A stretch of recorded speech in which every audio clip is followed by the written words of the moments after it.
మీ business ఏదైనా మీ ఊర్లో promotion చేయాలంటే అది సుమన్ టీవీతోనే సాధ్యం. ఇప్పుడే సంప్రదించండి.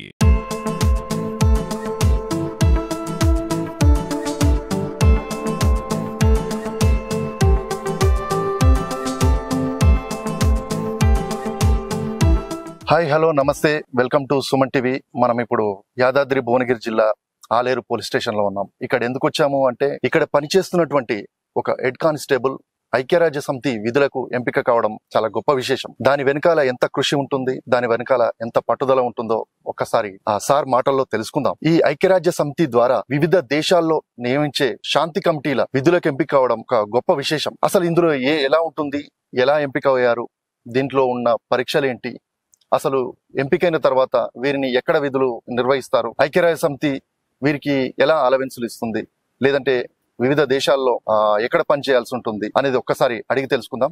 నమస్తే సార్. నమస్తే అండి. ఇప్పుడు మీరు ఐక్యరాజ్య సమితి సంబంధించినటువంటి విధులకు ఎంపిక కావడం చాలా గొప్ప విశేషం సార్. సుమన్ టీవీ తరపున కూడా మీకు అభినందనలు తెలుపుతున్నాం sir. Thank you so much. ఇది మీరు మొదటగా ఐక్యరాజ్య సమితి నుంచి మీకు ఎలాంటి ఇన్ఫర్మేషన్ వచ్చింది, మీరు ఎలా దీనికి అర్హత సాధించారు? ఇది యుఎన్ మిషన్ అనేది ప్రస్తుతము సౌత్ సూడాన్, తర్వాత సైప్రస్, ఇట్లా కొన్ని ఇంతకు ముందుకు చాలా దేశాలలో ఉండేది. ఇది ప్రస్తుతం అయితే సౌత్ సూడాన్ ఒకటి, సైప్రస్ ఉన్నది. మెయిన్ గా సౌత్ సూడాన్ ఉంది. ఇక్కడ ఏంటంటే ఈ ఇంటర్నల్లీ డిస్ప్లేస్డ్ పర్సన్స్ క్యాంప్స్ అని కొన్ని ఉంటాయి. ఇవన్నీ ఈ కొన్ని దేశాల్లో, ఇప్పుడు ఈ సౌత్ సూడాన్ లాంటి దేశాలలో అంతర్గత కలహాల కారణంగా కొంతమంది బాధితులు, వాళ్ళందరినీ ఐక్యరాజ్య సమితి యుఎన్ వాళ్ళ ఆధ్వర్యంలో ఒక క్యాంపు పెట్టేసి వాళ్ళని సివిల్ ప్రొటెక్షన్ ఆఫ్ సివిలియన్స్, దీని ఉద్దేశం ఏంటంటే ప్రొటెక్షన్ ఆఫ్ సివిలియన్స్. ఈ బాధితులు విక్టిమ్స్ ఎవరైతే ఉంటారో వీళ్ళందరినీ ఒక దగ్గర చేర్చి ఆ క్యాంపులు పెట్టి వాళ్ళని ప్రొటెక్ట్ చేయాలి. ఏంటంటే ప్రస్తుతానికి ఇప్పుడు ఎగ్జాంపుల్ సౌత్ సూడాన్ లాంటి దేశాల్లో ఈ క్యాంపులు ఉన్న ఏరియాలలో కంప్లీట్ వాళ్ళకు ప్రొటెక్షన్ గా లోకల్ పోలీస్ కానీ లోకల్ ఆర్మీని కానీ పెట్టినట్టయితే వాళ్ళకు న్యాయం జరగకపోవచ్చు. వాళ్ళు ఏదైనా ఒకవైపు సపోర్ట్ చేసే ఉద్దేశం అవకాశం ఉంటది. కాబట్టి ఈ యునైటెడ్ నేషన్స్ ఆర్గనైజేషన్ ఏం చేస్తుంటదంటే, ఈ సభ్య దేశాల నుంచి కొంతమంది ఎలిజిబుల్ పోలీస్ ఆఫీసర్స్ ని రిక్రూట్ చేసుకుంటారు. వాళ్ళు ఈ రిక్రూట్ చేసుకొని వీళ్ళు అక్కడ కొన్ని డిఫరెంట్ వింగ్స్ ఉంటాయి. ఇండివిజువల్ పోలీస్ ఆఫీసర్ అని, ఫార్మర్ పోలీస్ యూనిట్స్ అని, కొన్ని ఇంకా వేరే ప్రొఫెషనల్ పోస్ట్స్ కొన్ని ఉంటాయి. ఇట్లాంటి వాటిల్లో రిక్రూట్ చేసుకొని ఆ బాధితులు ఎవరైతే ఉంటారో వాళ్ళకి ప్రొటెక్ట్ చేయడానికి ఈ పెట్రోలింగ్స్ కానీ, అక్కడ ఇన్సిడెంట్స్ అయినప్పుడు ఇన్వెస్టిగేట్ చేయడానికి కానీ ఇట్లా కొన్ని వింగ్స్ ఇట్లా వాళ్ళని ప్రొటెక్ట్ చేస్తూ ఉంటారు. దీని కొరకు ఈ ఒక ప్యానెల్ అంటే ఇప్పుడు మేము సెలెక్ట్ అయింది 2024-26 ప్యానెల్. ఈ ప్యానెల్ ప్రతి ఒక ఇయర్ కి 2 years ఒకసారి లేదా 3 years ఒకసారి వీళ్ళు యుఎన్ నుంచి ఒక టీం వస్తుంది. వాళ్ళు ఆ టీం వచ్చేసి వాళ్ళు ముందు అంటే ఈ సెలక్షన్స్ కంటే ముందు, ఈ మెయిన్ సెలక్షన్స్ కంటే ముందు దీన్ని యాక్చువల్ యుఎన్ సాట్ అని చెప్పేసి అంటారు. ఈ సెలక్షన్స్ ముందు వాళ్ళు ఒక నోటిఫికేషన్ పంపిస్తారు మన మినిస్ట్రీ ఆఫ్ హోమ్ అఫైర్స్ కి. ఈ నోటిఫికేషన్ పంపించినప్పుడు ఈ మినిస్ట్రీ ఆఫ్ హోమ్ అఫైర్స్ వాళ్ళు ఏం చేస్తారంటే, ఈ మన కంట్రీలో ఉన్నటువంటి ఆల్ స్టేట్స్ కి ఇంటిమేట్ చేస్తారు. వాళ్ళు ఒక స్టేట్ నుంచి ఎంతమంది ఎలిజిబిలిటీ ఉంది అంతమందిని పంపిస్తామని చెప్పేసి ఒక 10 members 20 members అక్కడ అకార్డింగ్ టు సిచ్యువేషన్ వాళ్ళు మన ఎంహెచ్ఏ నుంచి అన్ని స్టేట్స్ కి డీజీపీలకు, తర్వాత చీఫ్ సెక్రటరీలకు వాళ్ళకు ఇంటిమేషన్ చేస్తారు. ఆ నామ్స్ ప్రకారంగా ఇక్కడ మన స్టేట్ లో ఉన్నటువంటి మన డీజీపీ గారు వారి ఆధ్వర్యంలో ఇక్కడ సెలక్షన్స్ అయినా జరుగుతాయి. ముందు స్క్రీనింగ్ టెస్ట్లు అయినా జరుగుతాయి. ఈ స్క్రీనింగ్ ఏం చేస్తారంటే, ఇక్కడ మన డీజీపీ సార్ అందరికి ఆల్ యూనిట్స్ కి దీన్ని ఇంటిమేట్ చేస్తారు. వాళ్ళు ఎవరైతే ఎలిజిబుల్ క్యాండిడేట్స్ ఉన్నారో దీని ప్రస్తుతం హెడ్ కానిస్టేబుల్ నుంచి సీనియర్ ఎస్పీ వరకు ఇక్కడికి వెళ్ళడానికి అవకాశం ఉంది. ఈ నోటిఫికేషన్ వచ్చిన తర్వాత మనం దానికి అప్లై చేసుకోవాల్సి ఉంటుంది. దానికి కొన్ని ఫార్మాట్స్ ఉంటాయి, ఆ ఫార్మాట్స్ అప్లై చేసుకోవాలి. దీనికి ఎలిజిబిలిటీ ఎవరెవరికి ఉంటుంది అంటే, ఈ హెడ్ కానిస్టేబుల్ సీనియర్ ఎస్పీ వరకు ఎలాంటి కాంప్లికేషన్స్ ఉండకూడదు, పనిష్మెంట్స్ ఉండకూడదు. ఈ కోర్టు కేసులు కానీ ఇంకా డిపార్ట్మెంట్ పరంగా ఎంక్వైరీస్ కానీ పెండింగ్ అనేది అక్కడ కూడా ఉండకూడదు. ఇట్లాంటి లేని వాళ్ళు, కీన్ సర్వీస్ ఉన్న వాళ్ళు మాత్రమే దీనికి ఎలిజిబుల్. అంటే నిజాయితీ గల పోలీస్ ఆఫీసర్స్ మాత్రమే సెలెక్ట్ చేస్తాను. ఒక రకంగా చెప్పాలంటే అదే కరెక్ట్. దీనికి ఇక్కడ స్క్రీనింగ్ టెస్ట్ సేమ్. దీనికి ఏముంటదంటే, ఫస్ట్ కంబైన్డ్ లాంగ్వేజ్ అసెస్మెంట్ అని చెప్పేసి ఉంటది. దీనికి వాళ్ళు ఏం చేస్తారంటే, ఈ అక్కడికి వెళ్ళాలనుకున్న పర్సన్ కి కమ్యూనికేషన్ స్కిల్స్ ఉన్నాయా లేవా, ఫస్ట్ రీడింగ్ కాంప్రహెన్షన్ అనేది ఒకటి ఉంటది, దాని తర్వాత లిజనింగ్ కాంప్రహెన్షన్ అనేది ఒకటి ఉంటది, తర్వాత రిపోర్ట్ రైటింగ్ అనేది ఒకటి ఉంటది. వీటిని ఈ టెస్ట్ అయిపోయిన తర్వాత మెయిన్ టెస్ట్ ఇది. ఈ టెస్ట్ లో complete first part second part అని ఉంటది. ఈ ఫస్ట్ పార్ట్ లో ఒక 10 క్వశ్చన్స్ ఉంటాయి. 10 కి మినిమం కంపల్సరీ 7 ఆన్సర్ చేసిన వాళ్ళు మాత్రమే సెకండ్ టెస్ట్ కి ఎలిజిబిలిటీ ఉంటుంది. ఈ 7 మార్క్స్ రానప్పుడు దీని వాల్యుయేషన్ ఉండదు, వాలిడేషన్ ఉండదు, దీన్ని పక్కన పెట్టేస్తాం. దీని తర్వాత నెక్స్ట్ డ్రైవింగ్ టెస్ట్ ఒకటి ఉంటది. యాక్చువల్ మన దగ్గర ఆ స్టీరింగ్ అనేది రైట్ స్టీరింగ్, అక్కడ వాళ్ళకేమో లెఫ్ట్ స్టీరింగ్ ఉంటది, మన రైట్ సైడ్. అక్కడికి వెళ్ళిన తర్వాత వాళ్ళు అక్కడ ట్రైనింగ్ ఇస్తారు మళ్ళీ.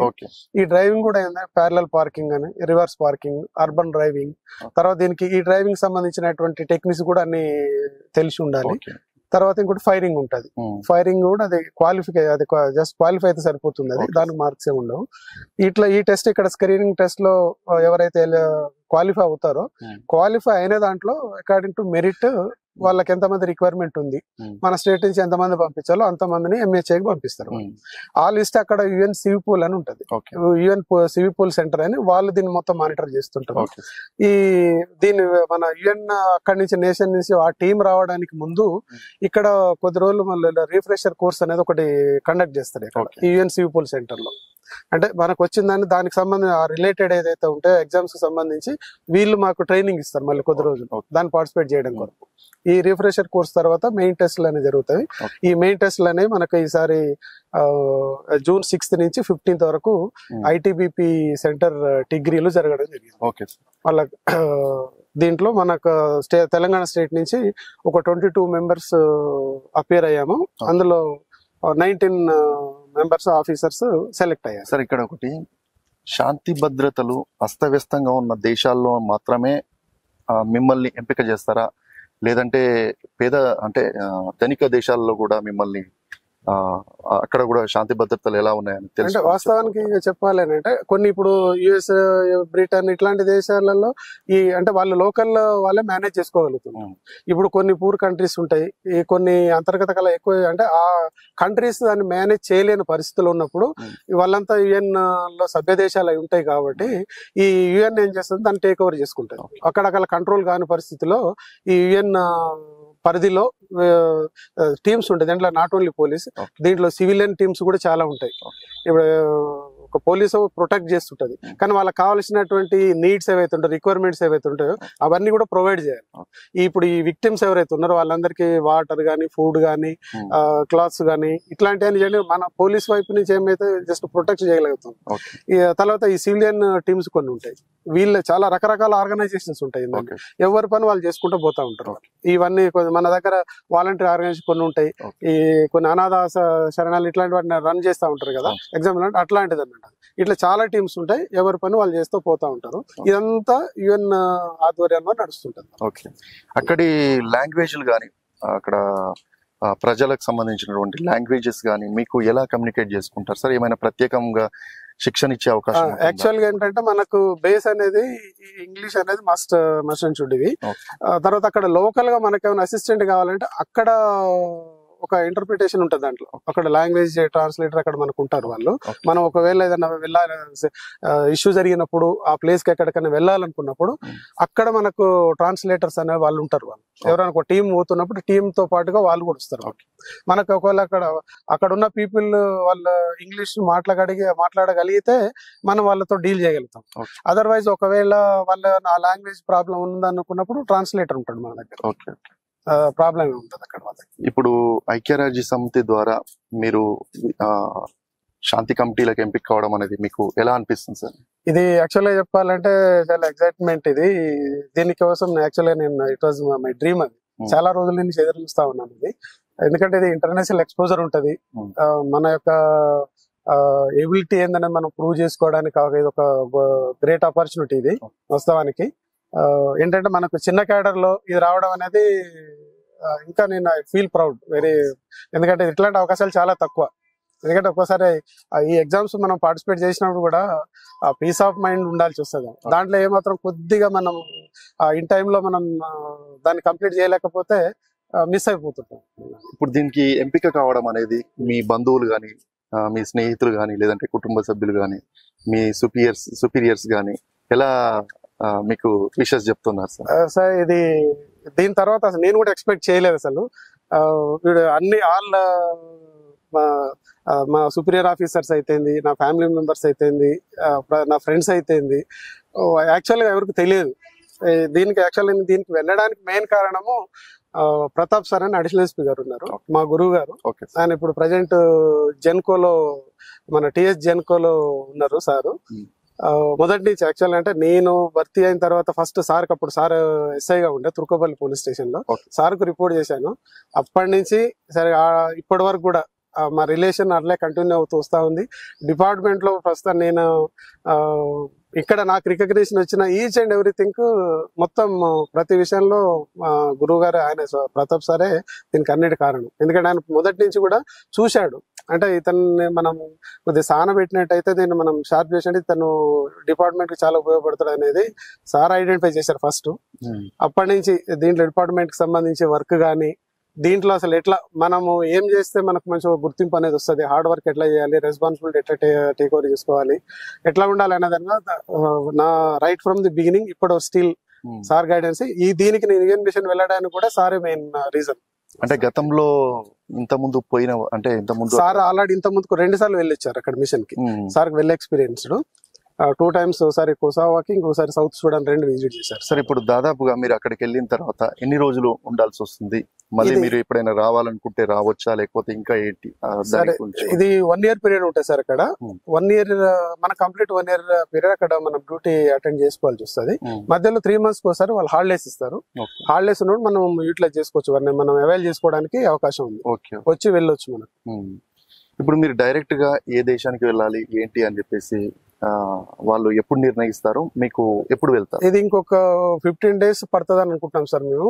ఇది ప్రజెంట్ మిషన్ అయితే south Sudan, main south Sudan లో ఒక 2 areas నడుస్తుంది. ఒకటి జూబా, తర్వాత ఇంకొకటి అభయ్ అని చెప్పేసి ఈ 2 ఏరియాలలో నడుస్తుంది. అభయ్ అనేది ఒక డిస్ప్యూటెడ్ ప్లేస్. అది ఈ సౌత్ సూడాన్ 2 మధ్యన ఈ ల్యాండ్ ఎవరిదో, ఇది మాదంటే మాదనే దాని మీద ఇష్యూ నడుస్తుంది వాళ్ళకి.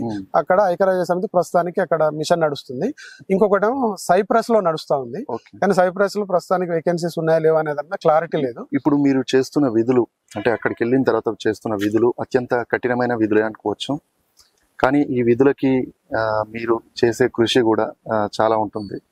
కానీ ఆ విధులను తట్టుకోవడం కానీ, లేదంటే అక్కడ ఏమైనా వ్యతిరేక సంఘాలు ఉంటాయి, వ్యతిరేక శక్తులు ఉంటాయి, వాటి వల్ల ఏమైనా మీకు ప్రొటెక్షన్ అనేది ఉంటుందా? డెఫినెట్లీ సార్, మీరు చెప్పింది వాస్తవం. ఇది అయితే అక్కడ వెళ్ళిన తర్వాత ఏమవుతుంది అంటే సేమ్ ఇప్పుడు మన పోలీస్ అనే దానికి ఇప్పుడు మన దగ్గర మనం ఏదైతే ఫేస్ చేస్తామన్నామో అక్కడ కూడా సిమిలర్ గానే ఉంటది. కాకపోతే ఏంటంటే ఇది కొంచెం ఈ డిస్ప్యూట్స్ ఎక్కువ నడుస్తున్నటువంటి సిచ్యువేషన్ కాబట్టి ఇంకా కొంచెం వెల్ కేర్ ఉండాల్సి వస్తుంది.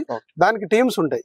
ఇప్పుడు మేము అన్ఆర్మడ్ టీమ్స్ ఉంటాయి మావి, కానీ ఆర్మడ్ టీమ్స్ కూడా ఉంటాయి. ఎక్కడైనా ఇష్యూ జరిగినప్పుడు స్పాట్ లోకల్ పోలీస్ గానీ, లోకల్ ఆర్మీ గానీ వాళ్ళ సపోర్ట్ తీసుకొని మేము అక్కడికి వెళ్ళిన తర్వాత వాళ్ళతో కోఆర్డినేట్ చేసుకోవాల్సి ఉంటది. ఇప్పుడు మీ ఇండివిజువల్ గా పోయి అక్కడ మన డ్రెస్సులను ఉపయోగించవచ్చు, మన యూనిఫామ్ ఉంటది, దానికి వాళ్ళు సపరేట్ ఇంకా కొన్ని ఇస్తారు వాళ్ళు. అక్కడ వాళ్ళకి యుఎన్ మిషన్ సంబంధించినటువంటి ట్యాక్స్ కానీ అవి మనం కొంచెం అక్కడ వాడాల్సి ఉంటది. అక్కడ మామూలుగా మన యూనిఫామే వాడుకుంటాం, అక్కడ సంబంధించిన కొన్ని యూనిఫామ్ రిలేటెడ్ ఇంకా వాళ్ళు ప్రొవైడ్ చేస్తారు. సార్ ఇంకో క్వశ్చన్ ఏంటంటే, మీరు 29 సంవత్సరాలుగా ఈ విధులను నిర్వహిస్తూ ఎన్నో ఆటుపోట్లు చూసే ఉంటారు, ఎన్నో రాజకీయాలు కూడా లొంగి పనిచేయాల్సి ఉంటుంది. ఆ నిజాయితీలో కూడా మీరు నిలబెట్టుకున్నారు. కానీ 29 సంవత్సరాల తర్వాత కూడా కొంతమంది ఇప్పుడు మేము ఇంకేం చేస్తాంలే, ఇంకా వేరే దేశాలకు ఏం వెళ్తాంలే అనేది ఉంటుంది. కానీ మీలో చూస్తుంటే మాత్రం, పట్టుదలను చూస్తుంటే మాత్రం ఇంకా మీరు ఇప్పుడే జాయిన్ అయినట్టుగా అనిపిస్తుంది.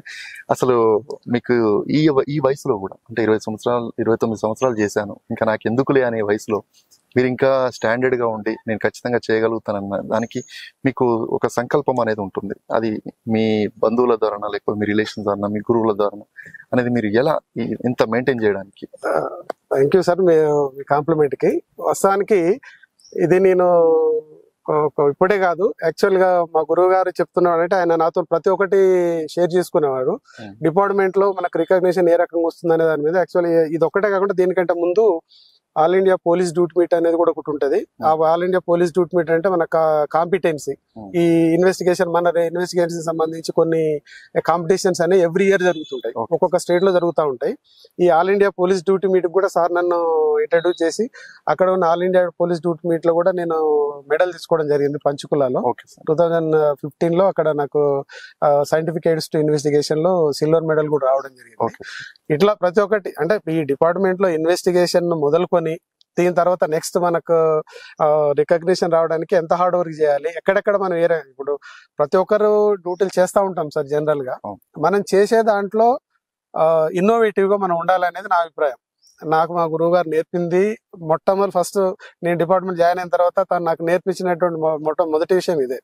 డిపార్ట్మెంట్ లో మనం అందరం చేస్తాం, అందరు యూనిఫామ్ వేసుకుంటారు, అందరూ డ్యూటీలు చేస్తూ ఉంటారు.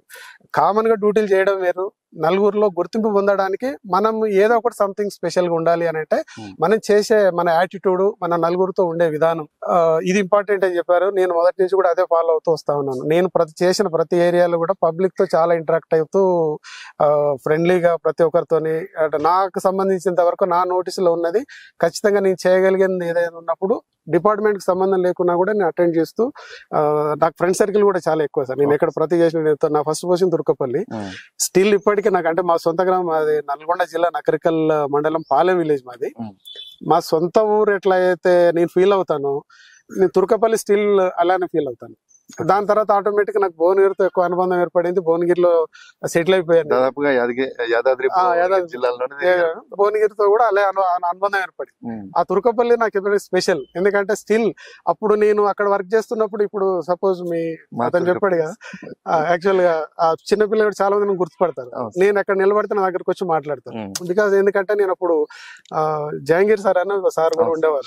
ఆ జహంగీర్ సార్ స్కూల్ కి వెళ్ళి పిల్లలతో మాట్లాడి వాళ్ళతో ఇంటరాక్ట్ అవుతూ ఆ స్కూల్ కి ఏమైనా కావాలంటే ప్రొవైడ్ చేస్తూ ఇవన్నీ కొన్ని బాగా ఇంటరాక్ట్, అట్లా నేను చాలా మందికి పరిచయం అయిపోయాను అక్కడ.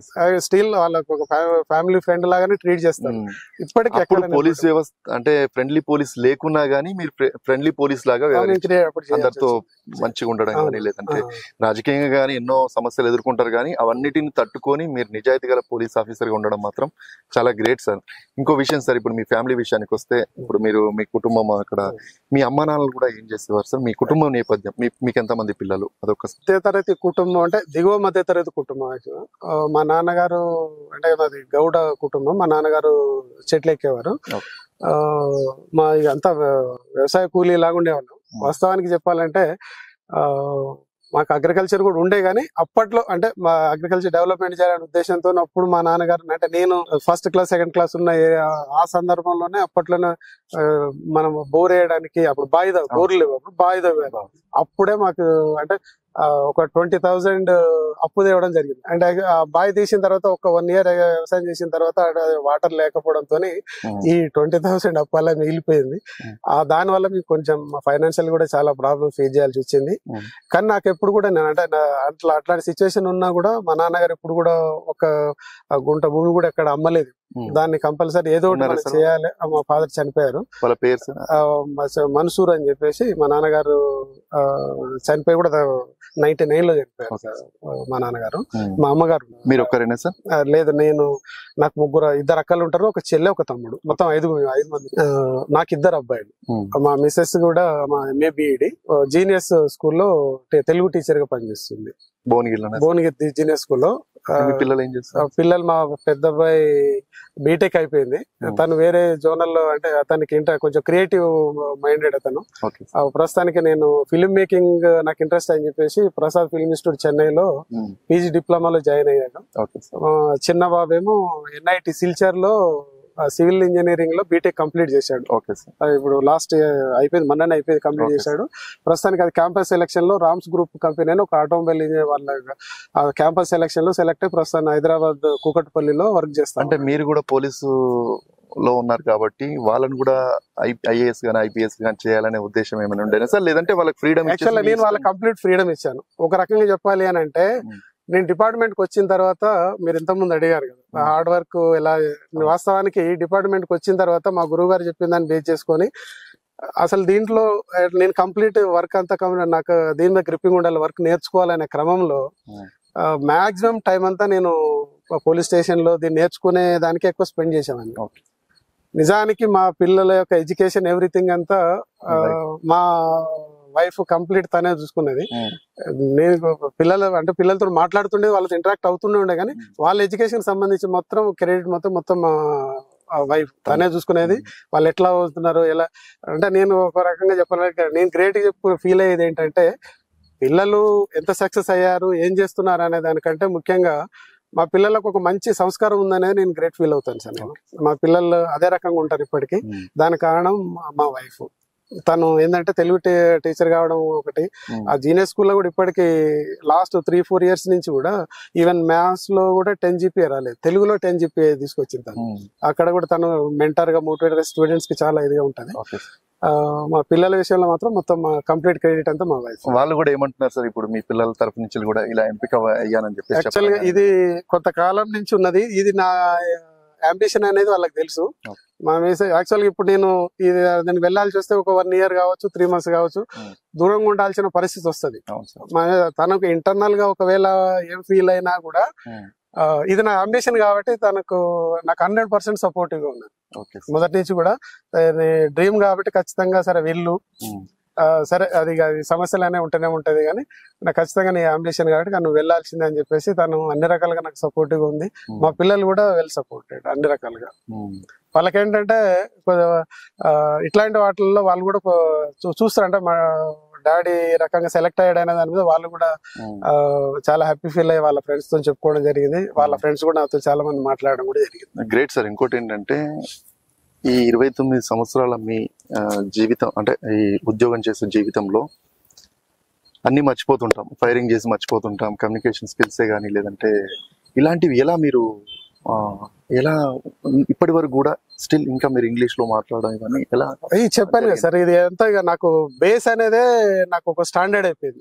మా గురువు గారు చెప్పిన దాని మీద నేను అప్డేట్ చేసుకుంటూ, ఇప్పుడు దీంట్లో ఎట్లుంటది అంటే సార్, ప్రతి ఒక్కటి ఈ చట్టాలు అనేవి ఇప్పుడు మనకు రేపు July 1st నుంచి కూడా కొత్త చట్టాలు అమల్లో వస్తున్నాయి. అంటే ఇవన్నీ కొన్ని అకార్డింగ్ టు సిచ్యువేషన్, దేశంలో ఉన్నటువంటి పరిస్థితులను బట్టి చట్టాలు కూడా అప్పుడప్పుడు అమెండ్మెంట్ అవుతుంటాయి. ఇప్పుడు మనకు ఢిల్లీలో నిర్భయ కేసు అయింది, దాని తర్వాత దాన్ని కొద్దిగా అమెండ్మెంట్ చేశారు. ఇవన్నీ మనం ఇప్పుడు నేనేంటంటే యాక్చువల్లీ ఈ అకాడమిక్స్ లో ఈ పోలీస్ స్టేషన్ లో ఇన్వెస్టిగేషన్స్ ఇవన్నీ రైటర్ గా వర్క్ చేస్తూ ఉన్నాను.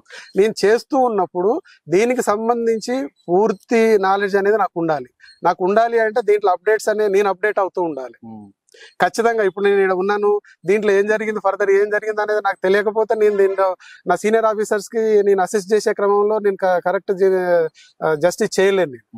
నేను కరెక్ట్ గా ఇప్పుడు ఆఫీసర్స్ ఇప్పుడు నేను నా నమ్మకం అనేది ఉంటుంది. ఒకవేళ వాళ్ళు చెప్తున్న గైడ్ లైన్స్ అనేవి నేను పాటిస్తూ దీంట్లో కొత్త అమెండ్మెంట్స్ ఏమైనాయి ఇవన్నీ నేను రెగ్యులర్ గా అప్డేట్ అవుతూ నన్ను నేను అప్డేట్ చేసుకుంటూ, నాకు తెలియంది నా చిన్న వాళ్ళైనా సరే పెద్దవాళ్ళని ఎవరైనా సరే దీని గురించి పలానా వాళ్ళకి అవగాహన ఉంది అనుకుంటే నేను వాళ్ళతో కోఆర్డినేట్ చేసుకుంటూ వాళ్ళతో మాట్లాడి నాకు తెలియని విషయాలన్నీ తెలుసుకుంటూ ఇప్పటివరకు అలాగే ముందుకెళ్తా ఉన్నాను. కూడా ముందు అదే వెళ్తాను. చివరిసారిగా మీరు సమాజానికి కానీ మీ సహచర ఉద్యోగస్తులకు కానీ లేదంటే దీని గురించి ఎలాంటి మీరు ఇన్స్పిరేషన్ గా ఏదైనా చెప్పాలనుకుంటున్నారు? నేను డిపార్ట్మెంట్ ముఖ్యంగా నేను చెప్పేది ఏంటంటే సార్, ప్రతి ఒక్కరు డిపార్ట్మెంట్ కి వచ్చిన వదులుకొని సర్వీస్ ఓరియంటెడ్ ఉండాలి కంపల్సరీ. సేవా దృక్పథంతో ఉన్నప్పుడు ఇది ఇంపార్టెంట్ సార్. పోలీస్ డిపార్ట్మెంట్ అనేది వేరే డిపార్ట్మెంట్ అన్నిటికంటే 24 hours ప్రజలకు అందుబాటులో ఉండేది పోలీస్ డిపార్ట్మెంట్. సో ప్రతి ఒక్కరు రెస్పాన్సిబిలిటీ ఫీల్ కావాలి.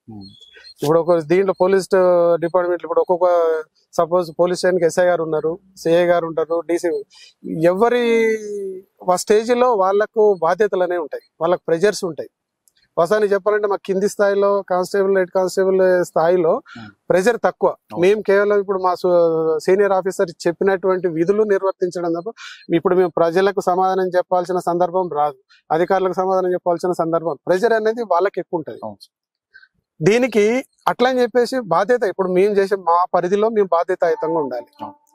ఎక్కడ కూడా ఇప్పుడు నాకు తెలిసి నేనేం ఫీల్ అవుతానంటే ప్రపంచంలో అన్నిటికంటే పెద్ద రోగం ఏదైతే ఉందంటే అది నిర్లక్ష్యం అనేది నేను భావిస్తాను. నెగ్లిజెన్స్ అనేది అతిపెద్ద రోగం. ఇది ఈ క్యాన్సర్ కానీ ఇంకేదో ఏది కాదు, నెగ్లిజెన్స్ అనేది పెద్ద రోగం. ఈ నెగ్లిజెన్స్ అనే దాని మీద మనము ఇప్పుడు సపోజ్ నేనున్నాను, ఇప్పుడు నేను చేసే డ్యూటీల పట్ల నేను రెస్పాన్సిబుల్ గా ఉండి నిర్లక్ష్యం అనేది లేకుండా నా డ్యూటీని నేను సక్రమంగా నిర్వహించడం నాకు అలవాటైంది అనుకోండి. ఈ నేను చేసే డ్యూటీ మీద నేను నా విధులను ప్రేమిస్తూ నేను డ్యూటీ చేయగలిగితే ఆటోమేటిక్గా నాకు తెలియకుండానే నా ఫ్యామిలీ పరంగా కూడా నేను అదే డిసిప్లిన్ ఉంటాను, అదే రెస్పాన్సిబుల్గా ఉంటాను. నాకు తెలిసి చాలా మంది డిపార్ట్మెంట్ లో కొంతమంది ఇట్లాంటి నిర్లక్ష్యం వహిస్తూ రెస్పాన్సిబిలిటీ లేకుండా ఉన్న వాళ్ళ ఫ్యామిలీ పట్ల కూడా రెస్పాన్సిబిలిటీ లేకుండా కొన్ని ప్రాబ్లమ్స్ ఫేస్ చేసిన వాళ్ళు చాలా మంది ఉన్నారు. ఇప్పుడు మేము మా డ్యూటీని మేము ప్రేమించగలిగితే ఇప్పుడు మా ఆఫీసర్స్ కూడా ఏదైనా సాధించవచ్చు, వాళ్ళు కూడా సపోర్ట్ చేస్తారు, అన్ని రకాలుగా సపోర్టివ్ గా ఉంటారు. ఇప్పుడు మనం ప్రాపర్ గా డ్యూటీ చేస్తున్నప్పుడు ఎవరు కూడా మనం క్వశ్చన్ చేయరు. మనల్ని ఎవరు క్వశ్చన్ చేసే సందర్భం దేనికి వస్తుంది సార్? ఇప్పుడు కూడా ఏదైనా మనం చేయాల్సిన డ్యూటీ చేయలేనప్పుడు పోలీస్ అనేది 24 hours అందుబాటులో ఉండాలి అనేది వాస్తవం. తర్వాత ఈ ప్రెషర్స్ మీద ఆటోమేటిక్ గతంలో ఉన్నలాగా ఇప్పుడైతే లేదు, దీన్ని కొంచెం షేరింగ్ చేసుకుంటూ పోతా ఉన్నది. అంతే నాడు కొంచెం అంటే ఇది ఈజీ అనేది కొద్దిగా పెరిగి రాను కొంత ఈ హార్డ్ వర్క్ అనేది తగ్గుతూ పోతా ఉన్నది, మెంటల్ ప్రెషర్ అనేది తగ్గుతుంది డిపార్ట్మెంట్ లో. కానీ ప్రతి ఒక్కరు నేను ఏంటంటే నా కోలీగ్స్ కానీ ఎవరు కూడా నేను అడ్వైజ్ చేసేది ఏంటంటే మనం చేసే విధుల పట్ల మనం రెస్పాన్సిబుల్ ఫీల్ కావాలి ఖచ్చితంగా. మనం ఒక డ్యూటీ చేస్తున్నామంటే ఒకటే సంబంధం కాదు. బీయింగ్ ఏ పోలీస్ మనం బజార్కి వెళ్తున్నప్పుడు కూడా మన నోటీస్కి ఏదైనా వస్తే మనం దాన్ని అటెండ్ చేయలేకపోయినా కూడా కన్సర్న్ పోలీస్ స్టేషన్ కో లేకపోతే దానికి సంబంధించిన ఎవరికైనా ఇంటిమేట్ చేయడం, మినిమం ఇంటిమేట్ చేయాలి. మనం హార్డ్ వర్క్ చేసినప్పుడు తగిన గుర్తింపు అనేది ఖచ్చితంగా వస్తుంది. దాని మీద ప్రతి అధికారులు కూడా గుర్తింపు చేస్తారు, వాళ్ళు మనల్ని అప్రిషియేట్ చేస్తారు, రికమెండేషన్ చేస్తారు. మనకు డిపార్ట్మెంట్ లో కూడా ఏదంటే మనం తగిన గుర్తింపు అనేది మనం పొందడానికి ఆస్కారం ఉంటుంది. సో ప్రతి ఒక్కరు రెస్పాన్సిబుల్ ఉండాలి అనేది నా కోరిక. Great sir, once again congratulations. Thank you sir, thank you so much. అలాగే మీకు సెల్యూట్ కూడా చేస్తున్నాను. Thank you so much sir. ఈ జిల్లాలో ఆలేరు పోలీస్ స్టేషన్ కు మరో అంటే ఒక ఘనత గాని పేరు తెచ్చింది మాత్రం చౌగాని యాదగిరి గారు, హెడ్ కానిస్టేబుల్ గారు. ఎందుకంటే తనను చూసి మిగతా పోలీసులు కూడా ఇలాంటి అవార్డులే కానీ లేదంటే ప్రశంసలే కానీ లేదంటే ఇలాంటి విధులకు ఎంపిక కావాలని కూడా సుమన్ టీవీ కోరుకుంటుంది. ఇది ఇక్కడి పరిస్థితి. కెమెరామెన్ అరుణ్తో సతీష్, యాదాద్రి భువనగిరి.